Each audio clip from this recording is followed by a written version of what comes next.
যিশু যখন নৌকায় উঠেছিলেন তখন যে লোকটির মধ্যে মন্দ আত্মা ভর করেছিল সে তার সঙ্গে যেতে অনুরোধ করল। এটি একটি হরর মুভির একটি দৃশ্যের মতো শোনাচ্ছে।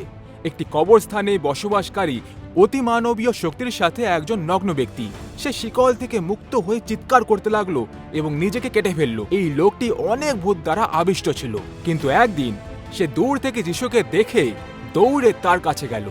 এই লোকটির মধ্যে থেকে বেরিয়ে এসো হে মন্দ আত্মা, যিশু জিজ্ঞেস করলেন, তোমার নাম কি? মন্দ আত্মাটি উত্তর দিল, আমার নাম সৈন্য, কারণ আমার মতো অনেকেই এই লোকটির মধ্যে আছে। কাছাকাছি 2000 শূকর চড়ছিল ওখানে।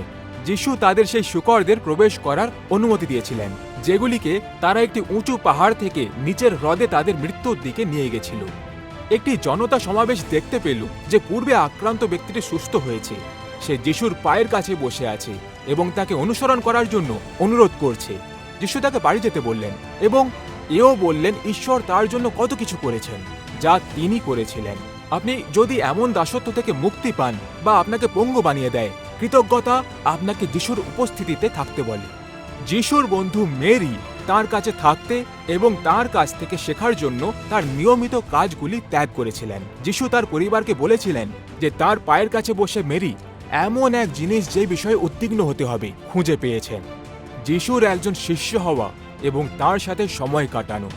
আপনি কি ভূতগ্রস্ত ব্যক্তি এবং যিশুর বন্ধু মেরির মতো বুঝতে পেরেছেন যে সবচেয়ে ভালো জিনিস যেটি নিয়ে আজ উদ্বিগ্ন হওয়া উচিত তা হলো তার সাথে সময় কাটানো? যদি আপনিও এটা করেন, আপনিও ঈশ্বরের আশীর্বাদ পাবেন। ঈশ্বর আপনার মঙ্গল করুক।